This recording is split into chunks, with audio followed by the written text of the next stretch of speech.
After nearly 2 decades under Europe's control, Gabon has finally said enough. In a bold move, the government has torn up its fishing agreement with the European Union, reclaiming its waters and taking back control of its natural resources. This decision marks a powerful shift towards sovereignty and economic justice. While Brussels is stunned, Africa is watching closely. Gabon just changed the game. Welcome to Talk of Africa 360, your source for insightful news, analysis, and thoughtful commentary. If you value informed perspectives and fact-based reporting, be sure to like, subscribe, and hit the bell so you never miss an update. Disclaimer: the content on this channel is based on reliable public sources and credible online information. It is intended strictly for educational and analytical purposes. We do not promote or endorse political violence, hate speech, or any form of discrimination. Our goal is to inform, not to inflame. Thanks for being here. Let's stay informed together. Gabon just stunned Europe by tearing up an 18-year fishing deal with the EU. No warning, no transition, just gone. For nearly 2 decades, European vessels harvested Gabon's fish while promises of development quietly sank beneath the waves. So why did Gabon walk away now, and what does it mean? As the African diaspora saying goes, Sankofa, which means go back and get it. In this episode, we unpack the latest news on Africa's evolving dynamics. But first, we need to get to know the key players in this unfolding drama. Enter Gabon, a Central African nation nestled between Cameroon and the Republic of Congo. Despite its small size, Gabon is a big deal when it comes to fish. Its waters are teeming with aquatic life, making it a prime fishing spot. Now let's turn our attention to the European Union, a political and economic powerhouse comprising 27 European countries. The EU has been a major player in global affairs, wielding significant influence on the world stage. So how did these two worlds collide over fish? Well, in 2005, Gabon and the EU signed a deal. At the time, it seemed like a win-win situation. The EU got access to Gabon's rich fishing grounds, and in return, they promised to help develop the country. But as the years went by, it became clear that the deal wasn't all it was cracked up to be. Fast forward to 2023 and tensions were at an all-time high. The Gabonese government decided enough was enough. On July, President Olusegun Bongo Ondimba made a bold move, officially severing ties with the EU fishing agreement after 18 years. This move sent shockwaves across the globe, leaving many wondering about the future of EU-Africa relations and the implications for sustainable fishing practices.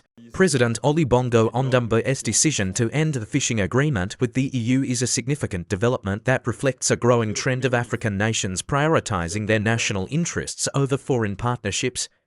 This move has sparked widespread discussion and debate regarding the future of EU-Africa relations and the implications for sustainable fishing practices. As the world grapples with the consequences of climate change and the depletion of marine resources, it is crucial to examine the factors driving this decision and its potential impact on both Gabon and the EU.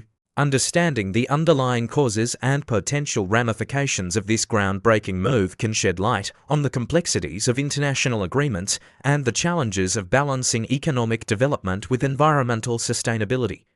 Prior to the termination of the agreement, the EU was Gabon's primary trading partner, accounting for approximately 40% of total trade. The fishing industry played a significant role in this trade relationship, with EU vessels being the largest contributors to Gabon's fisheries sector.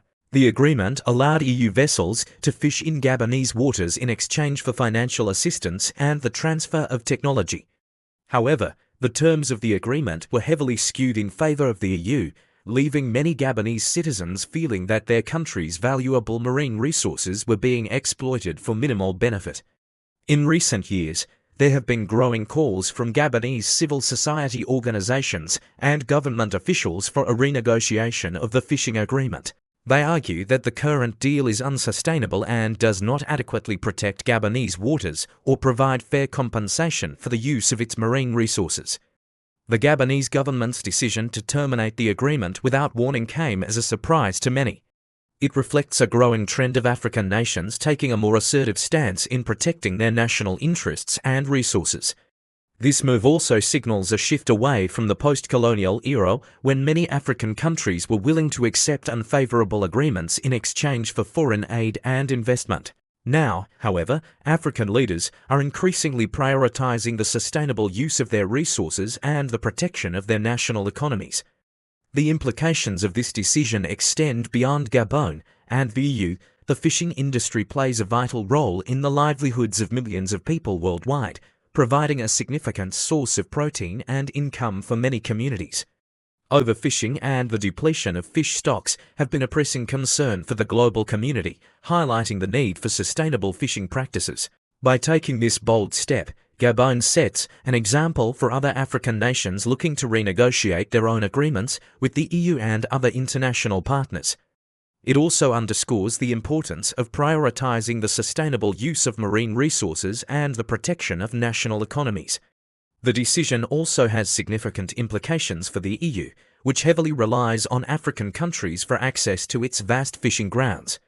The loss of this access could have serious consequences for the EU fishing industry and its associated businesses and jobs. As the EU grapples with the implications of this decision, it will need to consider how to ensure sustainable fishing practices and fair partnerships with African nations moving forward.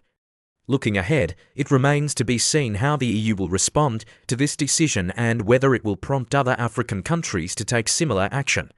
The future of EU-Africa relations and the future of the global fishing industry hang in the balance. Ultimately, this decision reflects a broader shift in power dynamics between African countries and their former colonial partners. African nations are no longer willing to accept exploitative agreements that prioritize the interests of developed countries over their own. Instead, they are taking a stand to protect their resources and ensure a better future for their citizens. What are your thoughts on this historic move? Do you think other African nations will follow suit and renegotiate or even terminate their agreements with the EU? What kind of impact do you think this will have on the global fishing industry and international relations? We would love to hear from you in the comments section below. Your insights are invaluable, so please share them with us. And if you haven't already, we invite you to subscribe to our channel. By doing so, you will be joining a community of over 16,000 individuals who are passionate about staying up to date with the latest news and developments across Africa and the diaspora. Together, we can continue to learn, grow and be inspired by the incredible stories that shape our world. Don't miss out on any of our thought-provoking content. Subscribe now and let's continue this conversation. Your voice matters, and we can't wait to hear what you have to say. Let's make history together.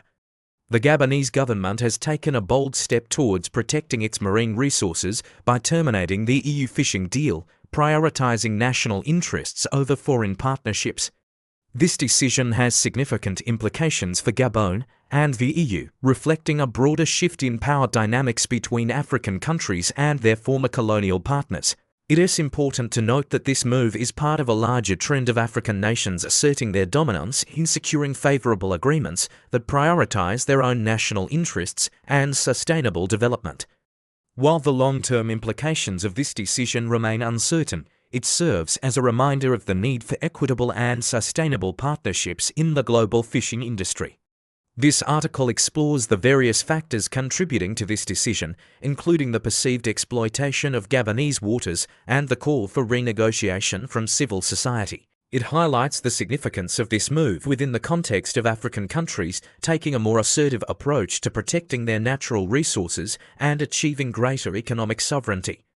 Additionally, the article discusses the implications of this decision for the EU, emphasizing the need for sustainable fishing practices and fair partnerships with African nations. It also sheds light on the broader trend of African countries redefining their relationships with former colonial powers and prioritizing their own national interests in international agreements. Furthermore, the article examines the impact of this decision on the future of the EU-Africa relationship, suggesting that the EU must adapt to the changing dynamics in the region and prioritize mutually beneficial partnerships to maintain its influence. The termination of the EU fishing deal by Gabon marks a significant moment in Africa's pursuit of greater control over its resources and its assertion of agency in international relations. It reflects a growing trend of African countries re-evaluating existing agreements and prioritizing their own national interests and sustainable development goals. Moreover, this decision highlights the need for a more equitable and sustainable approach to the global fishing industry, urging both African nations and international partners to work towards fairer and more transparent agreements. What are your thoughts on this pivotal decision by Gabon and its potential impact on the future of Africa-Europe relations and the global fishing industry? We encourage you to join the conversation by sharing your insights and opinions in the comments below. Your perspective matters, and we value your contribution to fostering an informed and engaging dialogue. Together, we can continue to learn and grow through this important conversation. Thank you for watching this episode. If you enjoyed it, please show your support by giving it a thumbs up. And don't forget to subscribe to our channel for more insightful content. Stay connected with us on social media for updates and behind-the-scenes glimpses. We look forward to bringing you more thought-provoking episodes that celebrate the African narrative. Until next time, stay curious, stay engaged, and stay tuned to our channel. As reactions continue to pour in from across the continent, one thing is clear.